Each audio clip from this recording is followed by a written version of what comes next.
este día, pues nada más hacerles saber que ya esta es la última clase de todo el ciclo. Ya a partir de esta semana, pues ya solamente nos quedamos para el día jueves con las personas que hacen falta con la presentación del laboratorio 2, que es el trabajo de proyección de cátedra. Como solamente son 4 grupos, esperaría que al final podamos hacer una pequeña retroalimentación de los temas que hemos visto en todo este cómputo, porque eso es lo que saldría en el parcial, más lo que ya ustedes hicieron en las exposiciones, que ya quedamos que van a ser nada más 2 temas, interpretación legal y también la substitución. Entonces nada más haríamos como una pequeña retroalimentación de esos temas que vimos: las fuentes formales del derecho, las fuentes materiales del derecho, actos y hechos jurídicos, el Estado de Derecho legal, y hoy vamos a ver el Estado de Derecho constitucional. Son esos 5 temas más los 2 que ustedes eligieron, que ya les mencioné cuáles son, y de eso saldría el parcial. Entonces vamos a hacer esa breve retroalimentación nada más. Ustedes ya tienen disponible el contenido, también tienen disponible las videoconferencias, las sesiones grabadas. Por si tienen alguna duda, pues podemos aprovechar en esa sesión de retroalimentación para decirme: mire, Vic, no entiendo cuál es la diferencia entre esto y esto, no entiendo cuál es el concepto de tal cosa, etc. La idea no es volver a dar la clase, porque por eso ustedes ya tienen disponible las sesiones virtuales grabadas, sino que poder recordar un poco de qué estuvimos hablando, y si tienen dudas, aprovechar ese momento. Ustedes saben que en cualquier momento de la clase que ustedes tengan la duda, solamente encienden su micrófono o pueden escribir ahí en el chat. Si levantan la manita, no puedo verlo porque estoy compartiendo la pantalla, pero igual, cualquier duda que tengan, saben que siempre la pueden hacer. Entonces, eso es lo que tenemos pendiente para esta semana, y como les digo, ya clases ya no tendríamos, pero esperaría que para el día viernes de esta semana colocarles las indicaciones para ver cómo vamos a hacer el parcial. Si lo vamos a hacer en un solo grupo o si vamos a dividir el grupo en 2. Eso va a depender mucho del aula que nos puedan prestar, porque ambas aulas, la del día lunes y la del día jueves, son un poco pequeñas. Entonces voy a ver si puedo conseguir un aula diferente para poder hacer el parcial todos juntos, es decir, todos a la misma vez. Y así solo tendrían que venir un día a la semana. Entonces, eso lo vamos a definir después. Esperaría que ustedes me hagan saber si el día lunes o el día jueves tienen más de 2 parciales. O sea, si con mi parcial ya sería el tercero, porque ahí sí ya no se podría. Pero avísenme con tiempo, porque así lo podemos cambiar. Solamente si me dicen con tiempo, pues con todo gusto, pues podemos ver qué cambio se puede hacer, pero después no me digan: mire, Nick, no estudié para el parcial porque tenía otros 2 también. Porque la idea es que no tendrían que haber estos, o sea, no se tendrían que permitir esos 3 parciales en un solo día, pero espero que ustedes me lo comuniquen, pero si no me lo hacen saber, pues yo no puedo hacer mucho tampoco. Entonces, les pediría eso, que podamos ir viendo las fechas en que ya les van dando los docentes. Yo creería que tal vez lo más apropiado sería dejarlo para el día jueves, el examen parcial, y así ustedes me hacen saber si tienen más de 2 parciales ese día para poder modificarlo, y tal vez lo podemos dejar para el lunes. Pero eso, como les digo, el viernes yo le puedo hacer saber la fecha y el aula, y así ustedes me dicen si va a ser necesario que lo cambiemos o no. Se los hago saber con tiempo. Pero bueno, eso es lo que nos queda pendiente. Ya el último parcial sería la otra semana, y pues ya esperaría que ustedes ya quedarán en vacaciones. Ya los parciales que les hagan falta de las otras materias, diferidos, reposiciones, y ya con eso ya quedan de vacaciones. Si no hay ningún inconveniente, si ustedes llegan a la nota esperada, que sería más de 6. Yo esperaría que ustedes saquen mucho más que esa nota. Así que bueno, vamos a ir directamente entonces a la clase. Nada más voy a compartirles la pantalla con el contenido para que ustedes ya lo vayan viendo. Un segundo, por favor.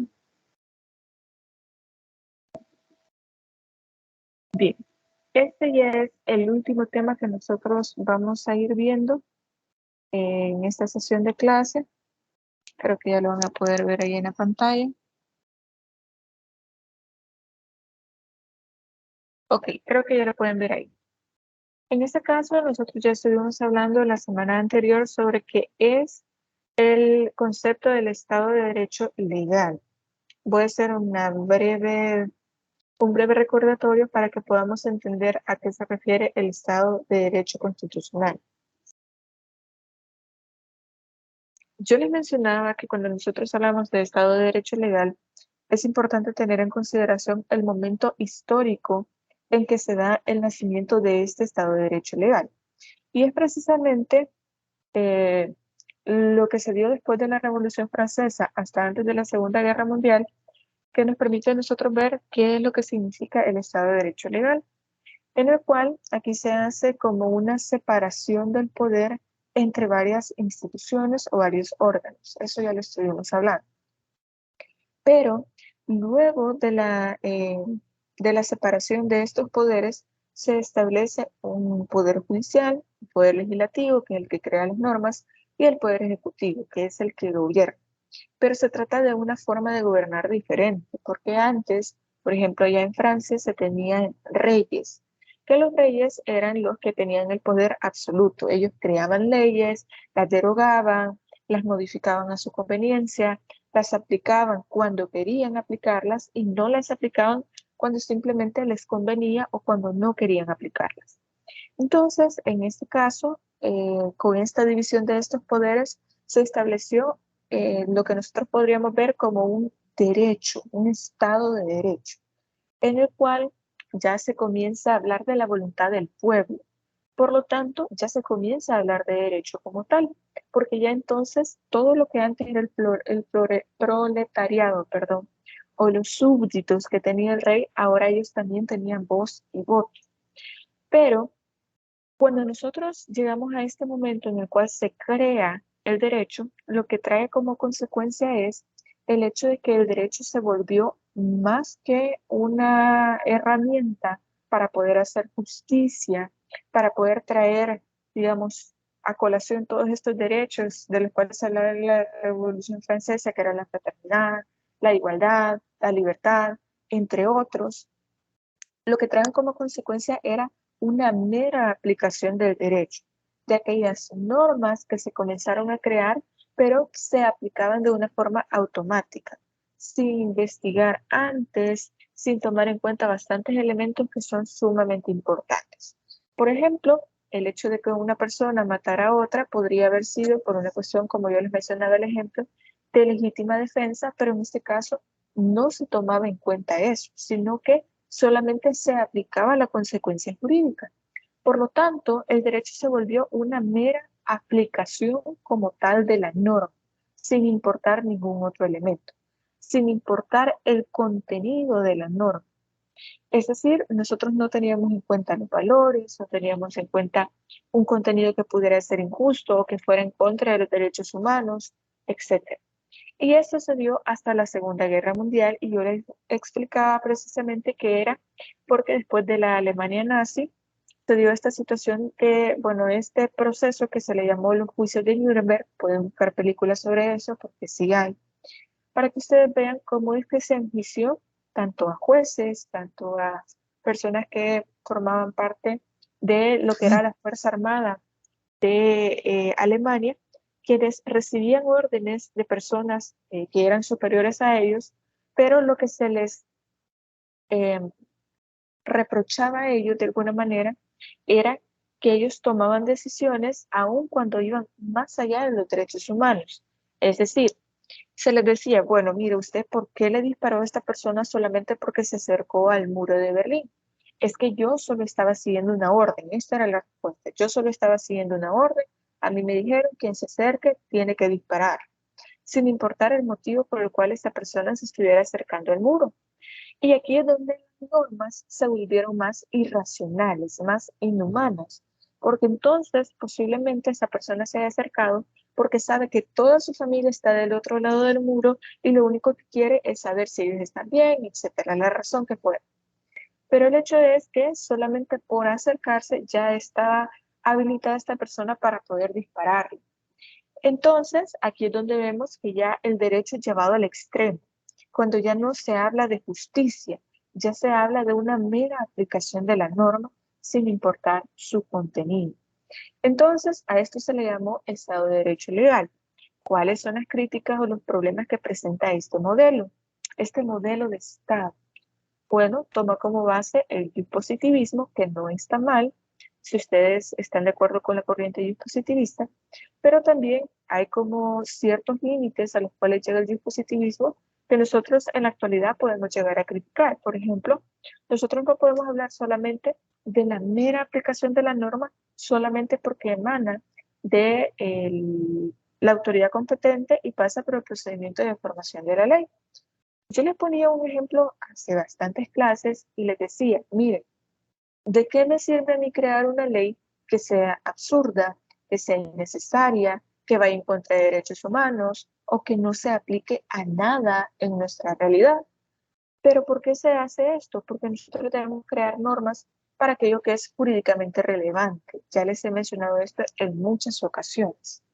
Entonces, pero aquello que es jurídicamente relevante no es nada más al azar, sino que nosotros como sociedad, nosotros como población, como pueblo salvadoreño, elegimos situaciones de nuestra coyuntura social, política, económica, cultural, que nos sirvan para poder decir, este comportamiento es reprochable, es desagradable y no lo quiero.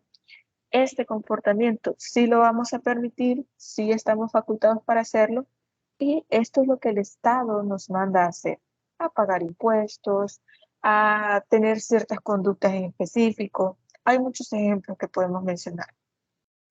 Perdón. Pero esto va de acuerdo a los valores que nosotros como sociedad tengamos. Y yo ya les ponía el ejemplo. En Medio Oriente, las personas estaban acostumbradas a que las mujeres caminan 3 pasos por detrás del hombre, que es su esposo. No puede salir con nadie más que no sea con su esposo o con algún familiar que su esposo pueda decir que sí, que está bien que salga con esta persona. En público no puede hablar, no puede ver a los ojos a nadie más que no sea su esposo. Bueno, ni siquiera a él, de hecho van caminando y siempre viendo hacia abajo. Pero todo esto se da por una cuestión cultural, pero esos valores, esa religión, esas creencias que ellos tienen no son las mismas que nosotros tenemos. Por lo tanto, nuestro ordenamiento jurídico cuida valores y cuida ciertos elementos de derechos humanos que a nuestra sociedad le interesan, que puede que a otros países no, o que sus valores, sus creencias y sus derechos sean otros diferentes a los nuestros. Por lo tanto, esto nos da una idea de que este Estado de Derecho legal ya está rozando con el hecho de ser injusto, de ir en contra de derechos humanos. Entonces llegó un punto, después de la Segunda Guerra Mundial, que se dejó de hablar de un Estado de Derecho legal y comenzamos a hablar de un Estado de Derecho constitucional. Y aquí, a partir de mediados del siglo XX, comenzamos, después de que terminó la Segunda Guerra Mundial, comenzamos a hablar de un fenómeno nuevo que es la constitucionalización. Miren, esa es una cuestión meramente jurídica, pero todo esto trae a colación una sentencia que se dio en Estados Unidos, que ustedes la pueden encontrar, que si no mal recuerdo se llama Marshall versus Marbury. Ya le puedo decir el nombre exacto. Permítame. Se llama Marbury versus Madison, que son los orígenes de la supremacía constitucional. Por primera vez en este caso se habla de que dentro de todo el ordenamiento jurídico que nosotros tenemos en un país, en este caso era Estados Unidos, cuando existe un conflicto entre normas, ¿qué es lo que nosotros vamos a preferir? Vamos a preferir aquellas normas que son de la ley, o sea, que están únicamente como una ley secundaria, o vamos a preferir aquello que emana directamente del pueblo, que es la Constitución. Ustedes me van a decir, pero mire, Lee, la Constitución de la República no emana del pueblo porque nosotros no la hemos escrito como pueblo. Pero por eso quiero hacer una aclaración para que se vaya entendiendo la idea. Hay que entender que en la misma Constitución se menciona que nuestro tipo de gobierno y de Estado es representativo. Por lo tanto, nosotros elegimos quienes nos van a representar a nosotros. ¿Quiénes son estas personas? Son el presidente de la República, el órgano ejecutivo, son los diputados en el órgano legislativo y los jueces magistrados son elegidos por los mismos abogados porque aquí ya se trata de la aplicación de la ley, porque aquí ya no es una elección popular, sino que dentro del mismo gremio de abogados se puede elegir personas que tengan capacidad, que cumplan con ciertos requisitos dentro del órgano judicial, dentro de la Corte Suprema de Justicia. Esta es una única excepción. Porque imagínense, yo puedo elegir a una persona que puede que sea muy popular, pero que no tenga suficiente conocimiento de leyes. Y aquí sí sería un problema. Por lo tanto, ahora se necesita tener una carrera judicial para poder tener cierto estatus, pero es elegida por los mismos abogados. Porque antes, por ejemplo, en los juzgados de paz, no sé si ustedes han escuchado esta figura, hay un juzgado de paz por cada municipio de El Salvador, es decir, hay 262 jueces de paz en nuestro país. Pero antes, cualquier persona podía ser juez de paz, es decir, una persona popular allí en algún municipio podía llegar a ser juez de paz, que tomaba decisiones sobre cuestiones de conciliaciones, de terrenos, etcétera. Cualquier caso que se llegara a dar en ese municipio, él lo resolvía. Pero ahora es necesario que tenga carrera judicial porque son cuestiones meramente jurídicas. Y ya no me quiero salir de la idea, quiero retornar a lo que les estaba mencionando. Entonces, estábamos en que el Estado es representativo. Entonces nosotros elegimos a estas personas para que sean ellos quienes creen las leyes en el caso de los diputados. Por lo tanto, la Constitución en el mismo artículo 86 dice que el poder reside en el pueblo. Nosotros tenemos el poder de elegir a todos nuestros gobernantes, presidente, vicepresidente, las personas que van para el Parlamento Centroamericano, las personas que van para alcalde, las personas que van para diputados, etcétera. Entonces, eso es lo que nosotros entendemos por el poder, pero esto no está directamente relacionado con la ley secundaria. Lo que relaciona esto es la Constitución. Por lo tanto, en esta sentencia de Marbury versus Madison, se mencionaba precisamente que porque emana del pueblo, a pesar de que es una cuestión representativa, tiene mucha más importancia y se le da esta supremacía a la Constitución por encima de lo que resta del ordenamiento jurídico. Y esto a lo que nos remonta es a la pirámide de Kelsen, donde nosotros encontramos la Constitución por encima de todo el ordenamiento jurídico.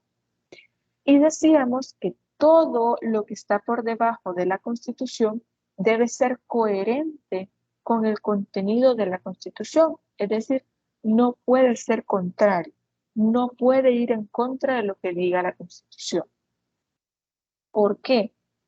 Porque la Constitución tiene dos partes, realmente son tres, pero casi siempre se menciona únicamente dos porque una es la parte orgánica y la otra es la parte dogmática. Es decir, la parte orgánica es aquella donde organiza todo el poder del Estado, donde nos dice cuáles son los órganos que se van a crear, quiénes son las autoridades, cuáles son las instituciones que se van a crear, quién tiene el poder, cómo va a ser elegido, por ejemplo, el presidente de la República, los requisitos para ser presidente de la República, cuánto tiempo va a estar en el poder, eh, por ejemplo, cómo se van a elegir los diputados, cuáles son las funciones de los diputados, etcétera. Todo lo que tenga que ver con eh, la organización como tal del poder. Y también la parte dogmática, que es una mera enunciación de nuestros derechos. Pero no por ser una mera enunciación no quiere decir que no sea importante, sino que yo puedo pedir que se me cumpla este derecho porque está en la Constitución. ¿A qué voy con todo esto? Ya vamos a hablar un poco de este Estado de Derecho como fuente de derecho. Ya vamos a hablar un poco de eso. Pero bueno, se dio este fenómeno de la constitucionalización de los derechos fundamentales, porque aquí sí nos importa el contenido, sí nos interesa que dentro de las normas que se creen en nuestro Estado de Derecho se tomen en cuenta los derechos humanos y derechos fundamentales.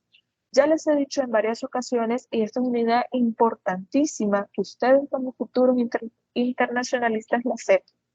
Derechos humanos y derechos fundamentales no es lo mismo. Derechos humanos son universales, perdón, son inalienables, son indivisibles, intransferibles, entre muchas otras características. Es decir, por su característica más importante es que son universales. Yo los puedo pedir aquí, en Medio Oriente, en Francia, los puedo pedir en Argentina, los puedo pedir en Estados Unidos, en cualquier lugar al que vaya, porque son universales. En cambio, derechos como por ejemplo derechos fundamentales son aquellos que el Estado se compromete a garantizarle a las personas de un lugar en específico, por ejemplo, de nuestro país. Esos son los que nosotros tenemos dentro de la Constitución. Por ejemplo, aquí en El Salvador un derecho fundamental es garantizar el derecho a la propiedad, es decir, yo puedo comprar una propiedad, puedo venderla, puedo hipotecarla, etcétera. Pero posiblemente yo pueda ir, por ejemplo, a Venezuela, puedo ir a Cuba, puedo ir a, no sé, lugares donde su régimen es diferente, donde las propiedades no están tan al alcance, digamos, de todas las personas. Y esto lo que va a hacer es que no se les pueda garantizar este derecho a la propiedad porque su misma constitución no lo permite. En cambio, nosotros sí dice que está protegido el derecho a la propiedad, a que yo pueda vender, pueda comprar una propiedad, claramente cumpliendo con todos los requisitos necesarios. Pero eso son la diferencia entre derechos fundamentales y derechos humanos que deben estar contenidos en ese tipo de Estado que es el Estado de Derecho Constitucional. Entonces, esto produce una transición entre el Estado de Derecho legal y el Estado de Derecho Constitucional. Permítanme, por favor.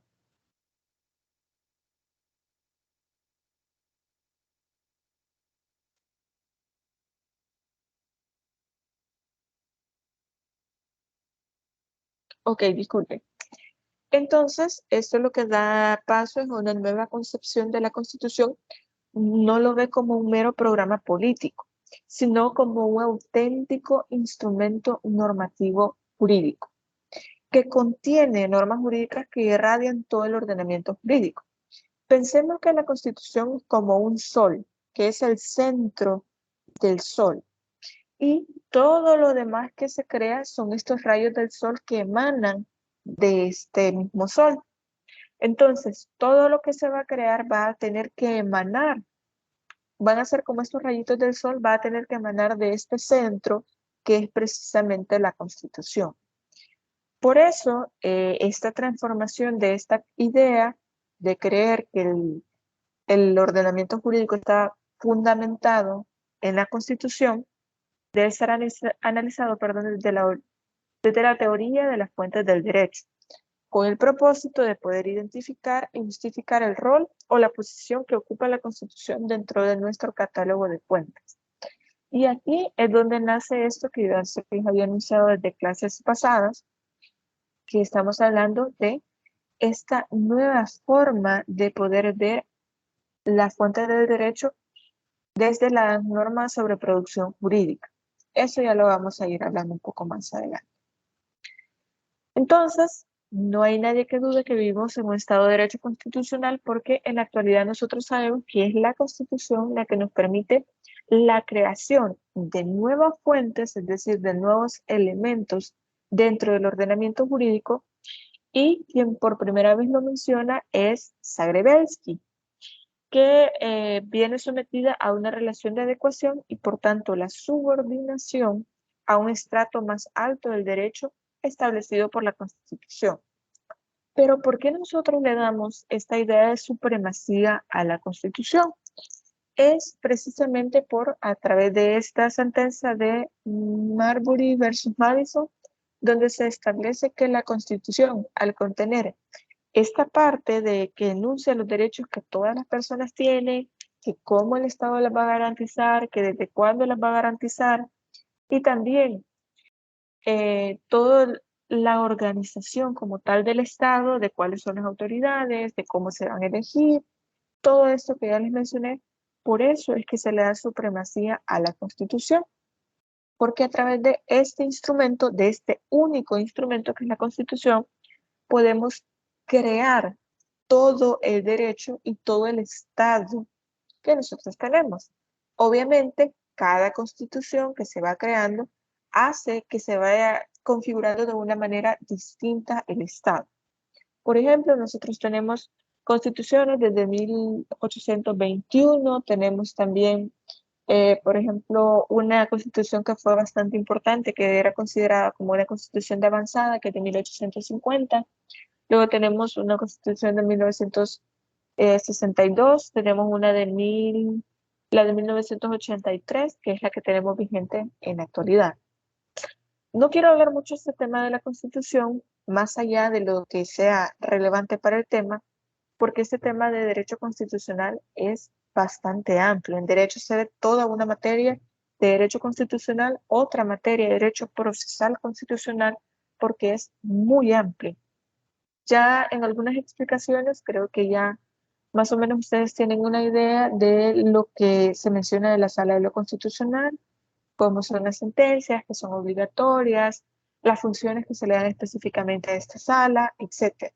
Porque el derecho constitucional tiene un rango diferente al de cualquier otra rama, pero esas son cuestiones que ustedes van a ir viendo también en otras materias.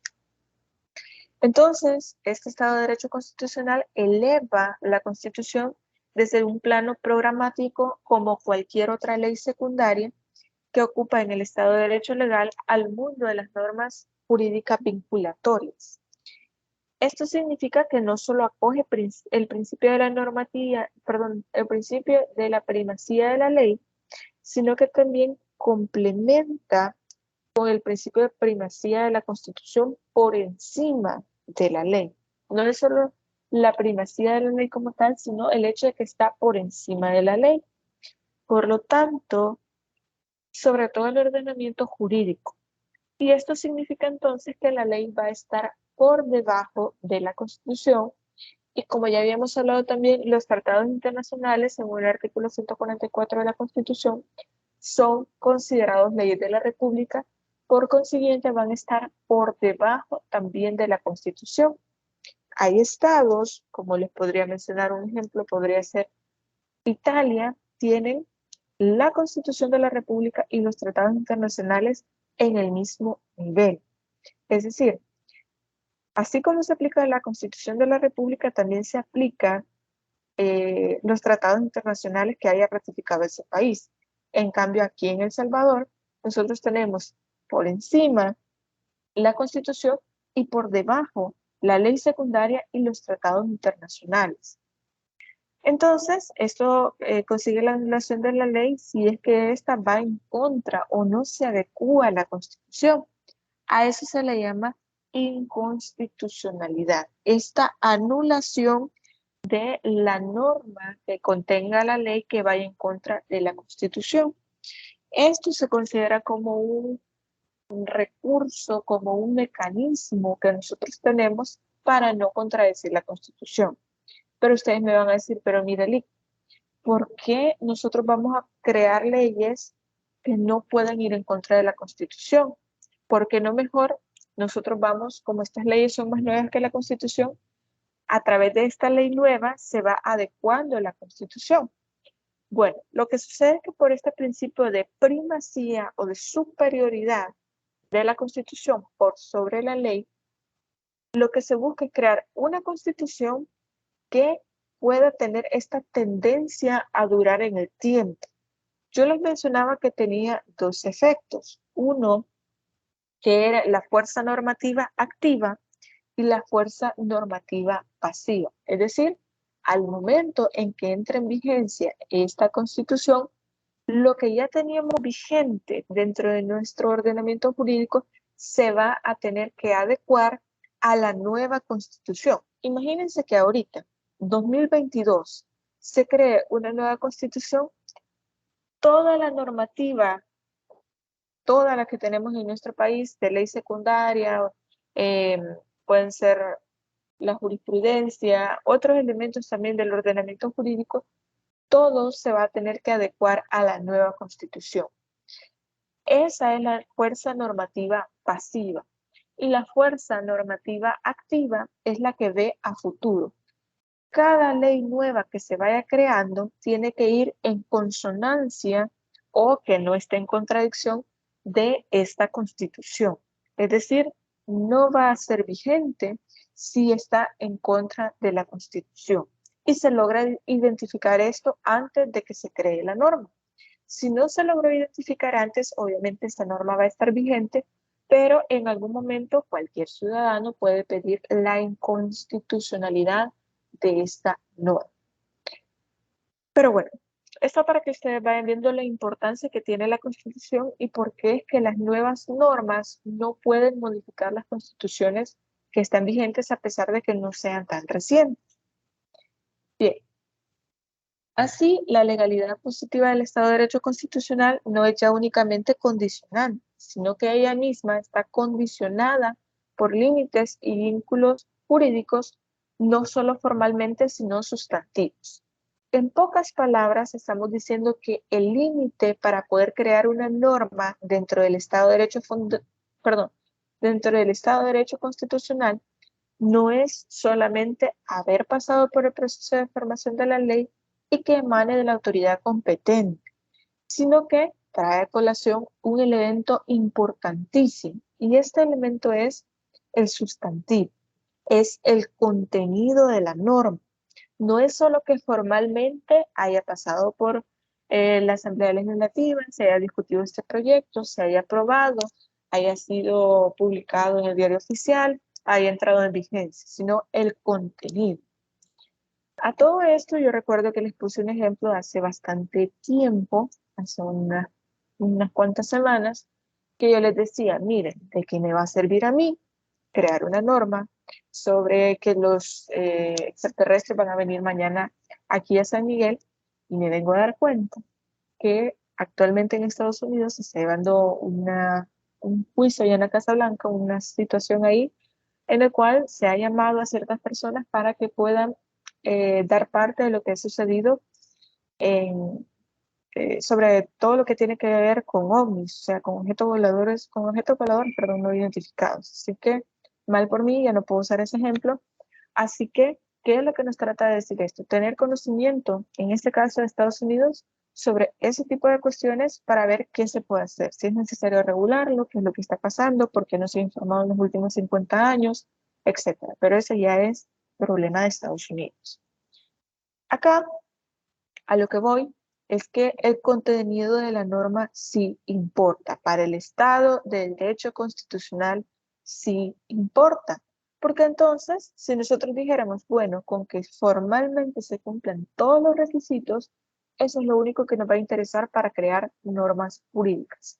Pero podemos llegar a tener normas que sean radicales, que vayan completamente en contra de los derechos humanos de las personas. Por ejemplo, tenemos el caso de que una norma podría decir, y yo se los puse el ejemplo la semana anterior, y yo les decía, bueno, hay una norma que se lleva al Pleno Legislativo, se quiere discutir que ahora va a ser legal matar a todas las personas mayores de 20 años. Y de pronto, algunos de ustedes todavía están muy jovencitos, pero posiblemente haya alguien que tenga 20 años. ¿Qué vamos a hacer entonces? Si esto llega a ser ratificado, si esto nosotros lo tenemos como una ley de la República, entonces va a estar habilitado a que se pueda matar a las personas mayores de 20 años. ¿Esto va en contra de derechos humanos? Claramente. Me van a decir ustedes, pero mira, Lee, eso es un ejemplo bastante radical, o sea, bastante imposible que pueda pasar. Sí es imposible casi, pero es porque nosotros tenemos en la actualidad un Estado de Derecho constitucional. Nos importa la forma, pero también nos importa lo sustantivo, que es el contenido. Por eso, hay muchas normas que cuando son creadas se debe tomar en cuenta los principios generales del derecho, se toma en cuenta la jurisprudencia, se toma en cuenta la Constitución, que de ahí emanan muchos de los derechos que nosotros tenemos. También se toma en cuenta otros elementos del ordenamiento jurídico para no caer precisamente en violación a derechos humanos. Para que ustedes se vayan dando cuenta de la diferencia tan radical que existe entre el Estado de Derecho legal y el Estado de Derecho constitucional. Ahora vamos a ver las características que pueden llegar a diferenciar a un Estado de Derecho legal con un Estado de Derecho constitucional. No sé si ustedes recordaban lo que hablábamos en la clase anterior, en el cual decíamos que existe en el Estado de Derecho legal no hay distinción entre el derecho y la ley. Se consideraba que el derecho era todo lo que era creado como una ley, lo que era creado, por ejemplo, por la Asamblea Legislativa, lo que ellos consideraban que era la ley. Para este Estado de Derecho legal no había nada más que la ley y se aplicaba de forma automática. En cambio, para el Estado de Derecho constitucional existe una ruptura en este tipo de situación porque se identifica que el derecho y la ley no son lo mismo. Estamos hablando de una relación género-especie. Es decir, dentro del derecho hay leyes, sí, pero no solo la ley es derecho. Tenemos otros elementos, como ya nosotros lo hemos ido viendo con el pasar del tiempo, en el cual hemos colocado, por ejemplo, lo que les mencionaba, la costumbre, hemos colocado la jurisprudencia, hemos colocado la doctrina, hemos colocado los principios generales del derecho, entre otros elementos. No es solamente la ley secundaria, también tenemos los tratados internacionales, etc. Entonces, existe una ruptura en esta idea. Y precisamente existe una diferenciación entre el derecho y la ley y por ende se rompe la idea que nosotros tenemos de una sinonimia, es decir, de una idea de que es lo mismo, que derecho y ley significan lo mismo y abre entonces el significativo problema de una posible armonía o discordia entre las dos realidades.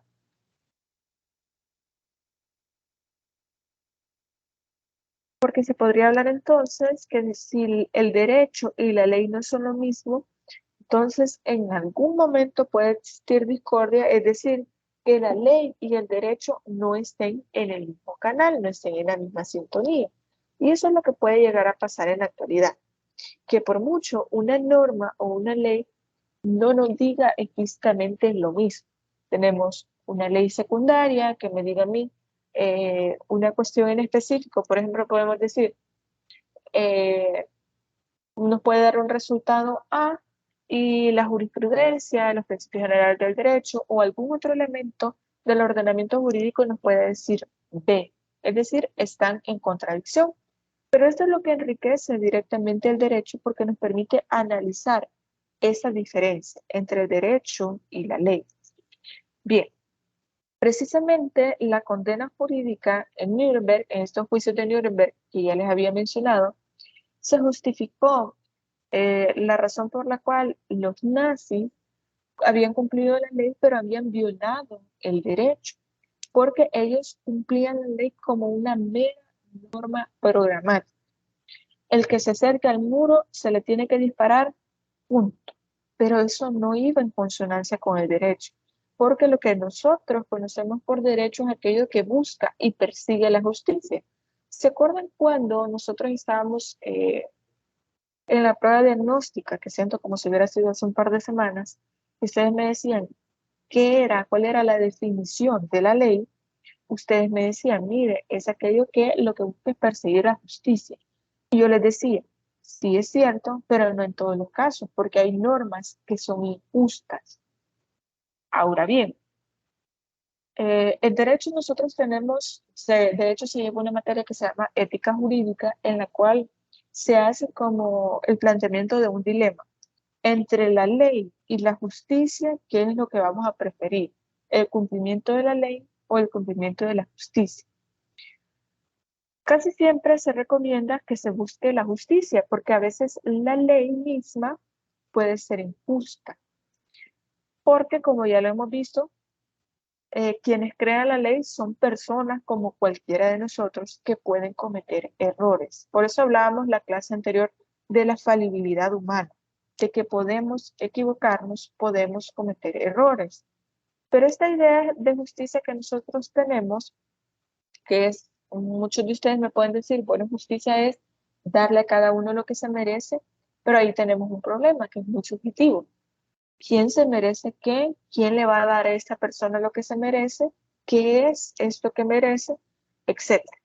Pero entendemos que justicia es no dañar a otras personas, poder darle aquello que se merece en el momento que corresponda, etcétera. Son muchos elementos lo que podemos traer a colación al momento de hablar de la justicia, pero nos encontramos en este dilema. Entre la ley y la justicia, pues normalmente lo que se nos dice es que debemos preferir siempre la justicia. Por lo tanto, en estos juicios de Nuremberg se traía a colación ese dilema y se les hacía ver a las personas que eran parte de todos estos juicios que habían sido inculpados o que se les reclamaba socialmente que por qué habían tenido esta conducta tan reprochable, por qué lo hacían. Y ellos decían, yo solo estaba cumpliendo la ley. Pero en este caso se le está exigiendo que se confronte su contenido, o sea, el contenido de la ley, con el derecho dado. En el caso de contradicción, pues va a prevalecer esto, que es precisamente la justicia. El hecho de que nosotros podamos cumplir con lo más justo. En la actualidad, estamos hablando del año 2022, no se trata solo de decir, miren, lo más justo es hacer X cosa y no una cosa Y que está en la ley. No es tan fácil, yo ya se los he dicho. En el derecho, nada nace de forma espontánea. No es que nos lo saquemos de la manga o que sea antojadizo. Hay procesos. Por ejemplo, yo les decía en clase que hay algo que se llama inaplicabilidad, que los jueces se llama control difuso, que es la inaplicabilidad. Los jueces, por ejemplo, pueden decir, pero mire, esta norma que debería resolver este caso resulta ser injusta o resulta ser contraria a lo que nosotros tenemos en el ordenamiento jurídico. Por lo tanto, yo no voy a aplicar esta norma, eso se le llama inaplicabilidad, pero voy a aplicar este principio, voy a aplicar esta otra norma, voy a aplicar esta norma de un tratado internacional para resolver este caso de una manera más justa. Es decir, debe motivar esta sentencia, debe justificar por qué sí o por qué no y por qué esta solución que él está queriendo dar es la más justa. Es la que considera que resuelve mejor este caso. Como les digo, no es de forma antojadiza. En la actualidad, a pesar de que nosotros podamos hablar que entre la ley y la justicia se prefiere la justicia, pero no es solamente porque el juez va a decir, no, miren, lo más justo es esto y punto, sino que tiene que explicar por qué, porque va a aplicar la otra norma, de qué manera se puede entender, cómo va a aplicar esta otra norma y cómo esto da solución al caso de una manera más justa y por qué es la idea más justa.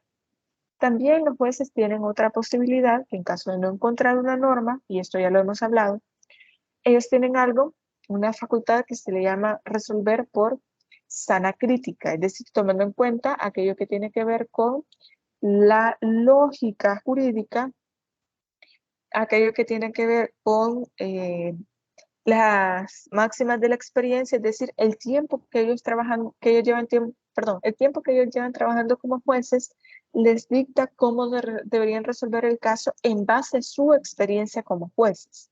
Y la otra cuestión que es la psicología, pero la psicología no de analizar, por ejemplo, los comportamientos, sino de entender el caso, de entender cómo esto se podría resolver de manera más justa. Y a esto se le llama sana crítica.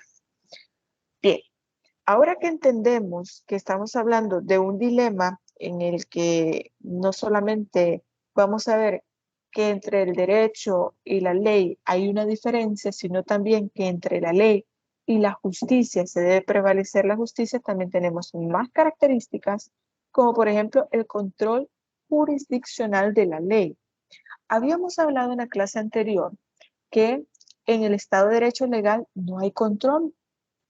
Como solamente tenemos esta idea de que el órgano legislativo es el que crea la ley, no hay más control.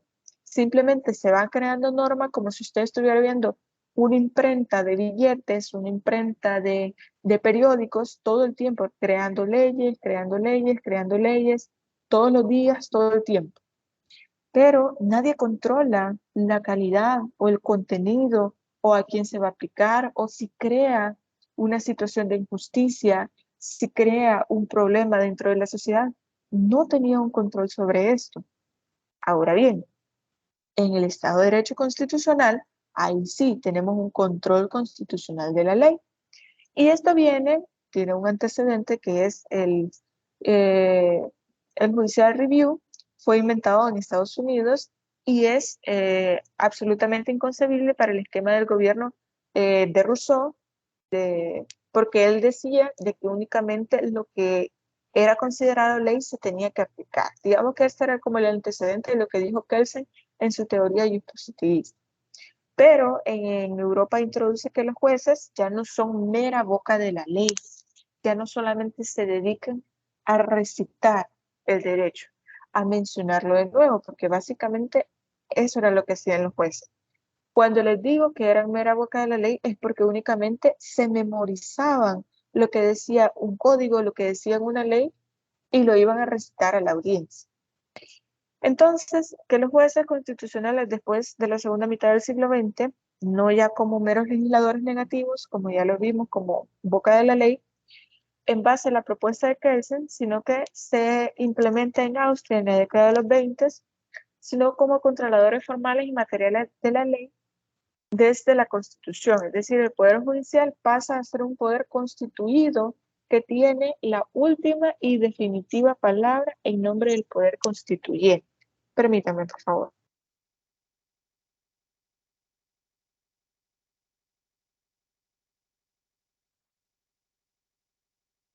Ok, perdón. Bien. Entonces, se mencionaba que entonces tenemos que crear un poder judicial. Ya se había hablado en el Estado de Derecho Legal una división del poder, pero realmente lo único que se hacía era la aplicación automática de la ley. Es decir, esto lo que venía era como a verificar o a respaldar lo que los legisladores hacían al momento de crear la ley, porque solamente los jueces iban a recitarlo. Pero después de este antecedente que les menciono, se crea un poder judicial que lo que busca es ser la última palabra, es poder darle contenido o encontrar el contenido de la ley siempre que sea en favor de los derechos humanos. También tenemos una última característica que es el derecho en los principios y los valores. Como ustedes saben, el derecho procesal, perdón, en el derecho, en el Estado de Derecho Legal, se hablaba de una separación, justo como la corriente del positivismo, una separación entre el derecho y los valores, el derecho y la moral, el derecho y la política, el derecho y la religión, etc. Era una mera norma programada. Pero, en buena medida, el contenido de estos principios al que se apela para la sanción que cumple una ley que lo violenta, por eso se atribuye que en Nuremberg se logró potenciar que dentro de la norma debe haber cierto contenido de valores y cierto contenido de derechos humanos. ¿Por qué? Nosotros no podemos disociarnos o separarnos de estos valores, de estos principios, ni de los derechos humanos, porque al final es lo que como sociedad nosotros aspiramos. Y esto ya lo habíamos hablado justamente en las primeras clases. Cuando yo les decía qué es la justicia para ustedes, ustedes me dan una definición y hacíamos esta conclusión. Como sociedad, nosotros tenemos valores a los cuales aspiramos. La libertad, la igualdad, la dignidad humana, esta idea, por ejemplo, de justicia, es algo que nosotros aspiramos a lograr en su totalidad, pero que en la norma quizás no lo veamos directamente, pero en su conjunto podemos ver que hay normas que sí buscan precisamente esta idea de justicia, de igualdad, de equidad, etc. Entonces, estos principios dentro del Estado de Derecho constitucional, según Robert Alexi, son contenido de una norma y una forma jurídica y ellos constituyen mandatos de optimización. Es decir, mandatos que lo que van a lograr es potenciar o de alguna manera optimizar aquellos valores, principios o derechos que nosotros tenemos. En cuanto reclaman la mejor conducta según las posibilidades fácticas y jurídicas implicadas. En palabras sencillas, Lo que nos dice es que dentro de la ley se va a buscar que la gente haga o tenga la mejor conducta dentro de lo que le sea posible. Por ejemplo, yo sé que yo tengo la capacidad de ir a matar, de ir a robar, de ir a secuestrar, de ir a violar, de ir a hacer cualquiera de estas cosas. Pero la ley a mí me pide la mejor conducta que yo pueda tener dentro de mis posibilidades. ¿Y a qué se refiere? Imagínense que llegan a mi casa a robar y de pronto yo tengo un arma, pero es para mi uso personal, o sea, para mi cuidado personal. Yo tengo un arma, entran a robar y de pronto golpean a alguien de mi familia y esa persona también está armada y me está amenazando. Yo tomo el arma, entonces en este forcejeo que se puede llegar a dar, yo disparo y esto se considera como legítima defensa. Dentro de mis posibilidades en ese momento, se menciona que a pesar de que yo no debería matar a nadie, pero esa era mi única posibilidad fáctica para poder mantenerme con vida, porque inminentemente esta persona me iba a causar un daño o me podía matar. Esas son las posibilidades en ese momento.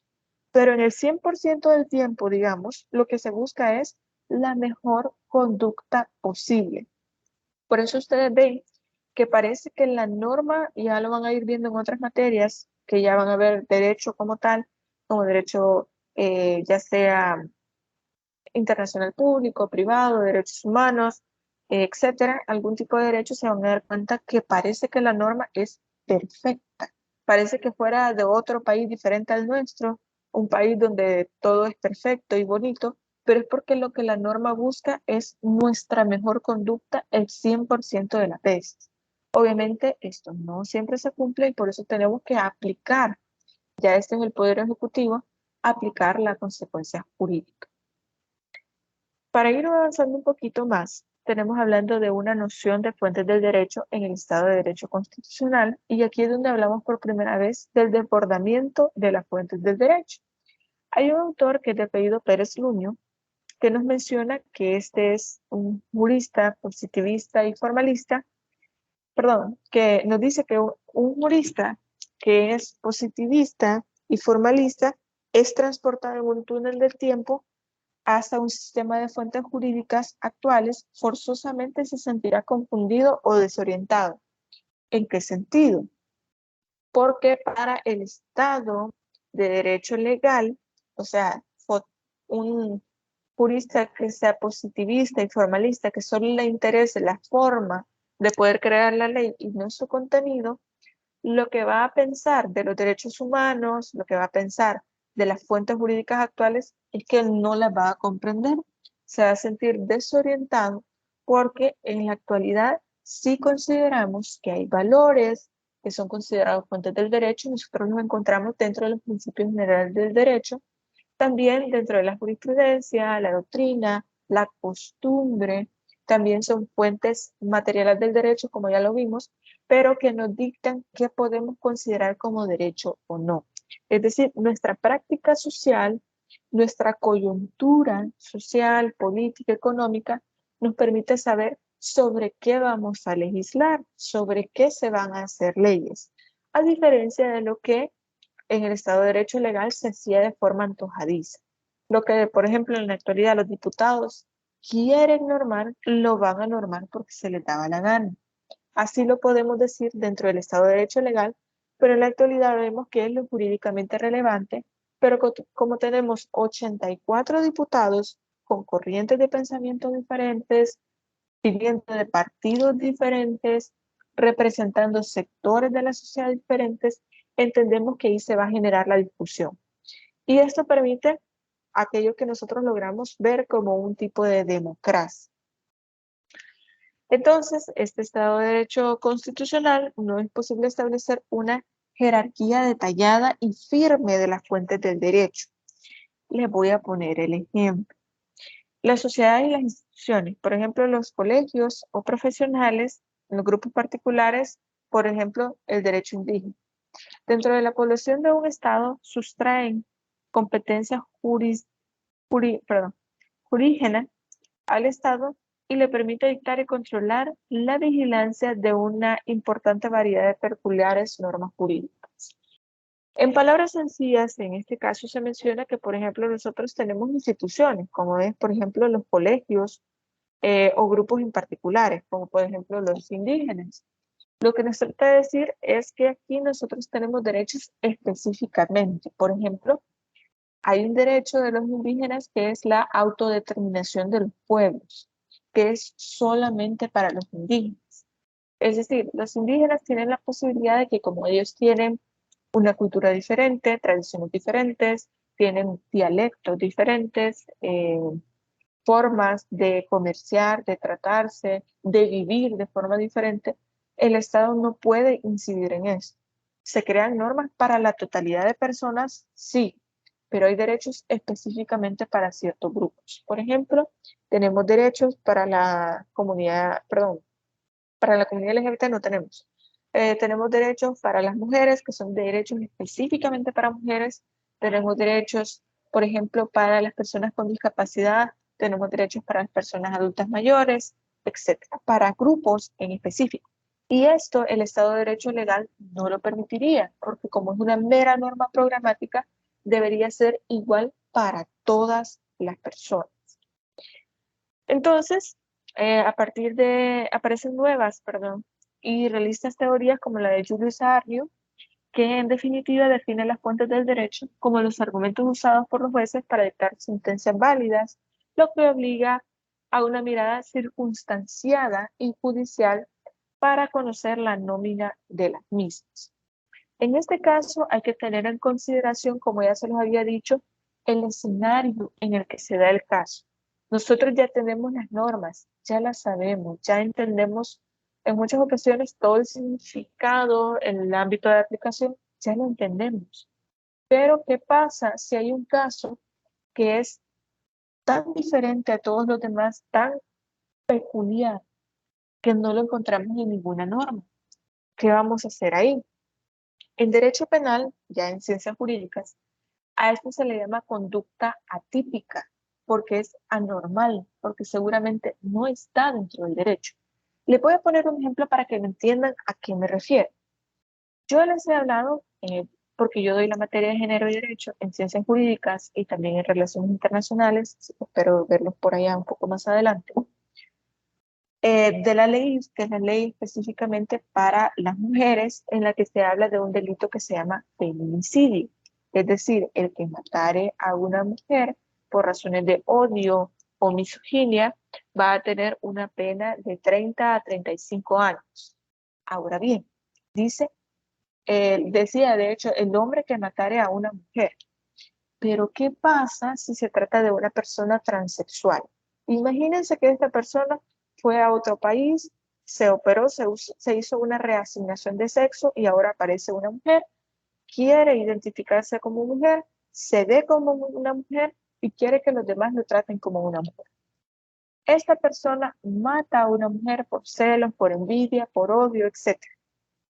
¿Qué vamos a hacer en este caso? Lo vamos a considerar un homicidio porque originalmente esta persona es hombre y se identifica como mujer, pero aquí en El Salvador no tenemos derechos a la comunidad LGBT, por lo tanto, en su documento de identidad seguramente se sigue identificando como hombre del sexo masculino o lo vamos a entender como un feminicidio porque se trata de un hombre que ha matado a una mujer a pesar de que sea una persona transexual.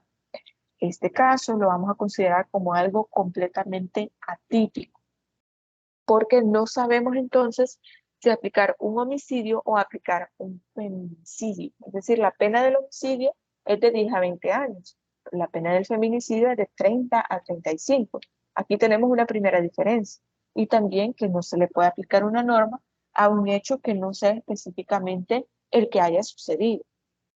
¿Qué vamos a hacer acá? Pues bueno, tenemos que hacer un juicio de tipicidad, a eso se le llama en ciencia jurídica. No quiero llegar a este punto de estar hablando de este tipo de cuestiones jurídicas, pero es para que ustedes puedan lograr entender a qué se refiere, entender el contexto. En un Estado de Derecho legal diríamos, bueno, vamos a aplicar la norma nada más y punto. Pero en el Estado de Derecho constitucional lo que buscamos es el hecho de que se pueda aplicar esta consecuencia jurídica, pero siempre atendiendo las particularidades del caso. No es solamente porque quiero aplicar la norma y ya, sino como lo menciona Giulio Searnio, nos dice dictar sentencias que sean válidas y que obliguen a tener una mirada de las circunstancias, una mirada circunstanciada y judicial para conocer la nómina, es decir, para conocer específicamente las circunstancias del mismo. Ahora bien, la Constitución como fuente de fuentes. Y aquí es donde cambiamos dramáticamente esta pirámide de Kelsen. Todavía en este Estado de Derecho constitucional se considera que la Constitución es, digamos, como la cúspide de esta pirámide. Espero que tengamos un poquito de tiempo en la clase presencial del día jueves para poder explicarles este esquema, porque es un poco complejo, digamos, es solo de carácter ilustrativo, para que ustedes puedan ver cómo se ve ahora el ordenamiento jurídico a partir de esta nueva tendencia. Ahora lo vemos como una fuente de fuentes, precisamente porque en la parte orgánica de la Constitución se dice, bueno, por ejemplo, artículo 36 de la Constitución dice, todas las personas tienen derecho a tener un nombre y la ley secundaria, y se va a crear la ley secundaria para poder regular todo lo que tenga que ver con eso. Más o menos algo así dice. Y así lo puedo buscar acá, porque no quiero que parezca que solamente se los estoy inventando, porque no es así. Ya se lo voy a leer. Permítame.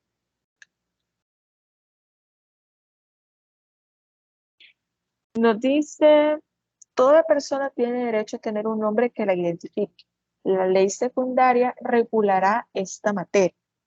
Bien, ¿por qué decimos que la Constitución es la fuente de fuentes? Porque la Constitución de 1983 dice, la ley secundaria va a regular esta materia.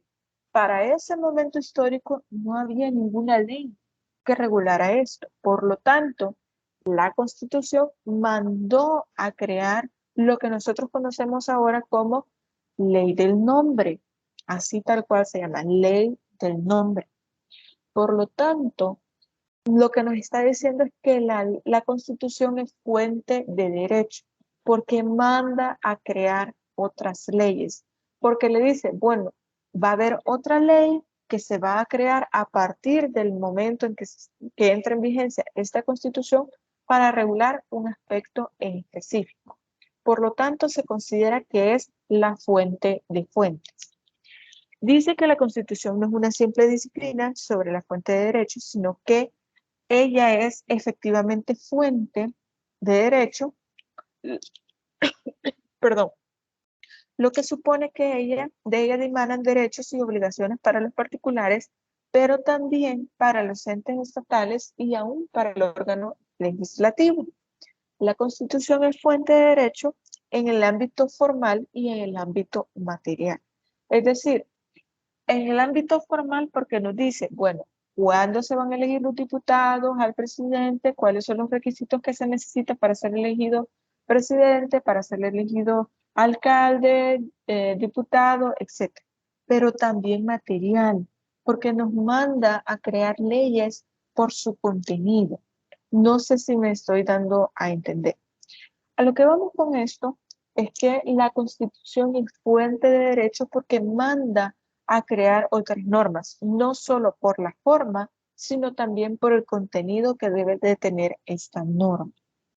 Entonces, en el ámbito formal, se define que es el Estado el que puede válidamente crear derechos, es decir, nace en las expresiones normativas, como ya lo vimos en este artículo 36 de la Constitución.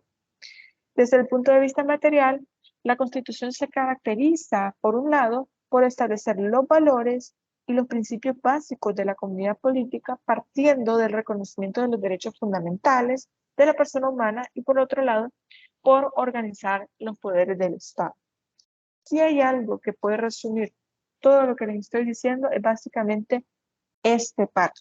Este que les voy a señalar acá, este es el que puede resumir exactamente lo que diferencia el Estado de Derecho constitucional con el Estado de Derecho legal y que la Constitución es fuente de fuentes. Y bueno, La Sala de lo Constitucional de nuestro país pues ya se ha pronunciado sobre este tipo de cuestiones. Ustedes lo pueden ver en la inconstitucionalidad 52-2003 y está acumulada con la 56-2003 y la 57-2003 y lo pueden encontrar en la página 9. Y dice, es la Constitución, por tanto, la que sirve de medida para la determinación de la validez y la eficacia del derecho producido en los distintos ámbitos que se ejercitan las potestades normativas. Y es que la misma es el origen primario del derecho vigente en el ordenamiento y define las líneas básicas sobre la producción jurídica, por lo que diversas categorías normativas deben someterse formal y materialmente a los preceptos de esta misma Constitución. Entonces, aquí pueden ver que la misma Sala de lo Constitucional, recuerden que las sentencias que emanan de la Sala de lo Constitucional son obligatorias. Por lo tanto, este precepto que nosotros tenemos acá es completamente obligatorio y así es como se debe entender el Estado de Derecho legal. Y así entendemos que la Constitución es fuente de fuente. En conclusión, y ya con esto vamos a finalizar la sesión de este día, el Estado de Derecho legal se basa en un principio de legalidad, mera legalidad, cumplir con la formalidad de la ley, por lo que todo acto de poder solo puede hacer lo que está determinado en la ley y todo acto privado es permitido en tanto no esté prohibido. Es decir, solo lo que la ley manda está permitido. Luego tenemos que el Estado de Derecho constitucional, en cambio, ya se basa en actos públicos y privados que son sometidos a la Constitución, incluso a la ley. Así que la constitucionalización del ordenamiento jurídico pone sobre la mesa un cambio de paradigma, es decir, una forma de pensar diferente y que debe ir en consonancia con lo que diga la Constitución misma. Con esto finalizamos la sesión de este día. No sé si alguien tiene alguna pregunta, alguna duda, algún comentario que quieran realizar.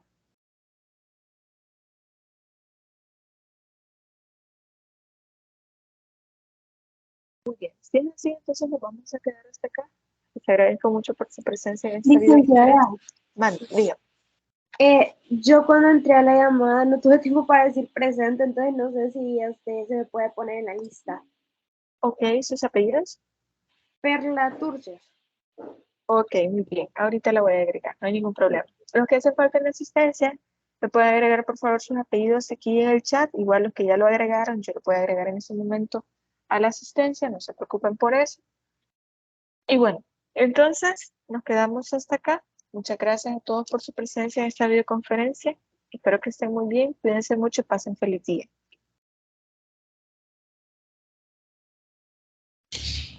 Gracias, Liz. Feliz día.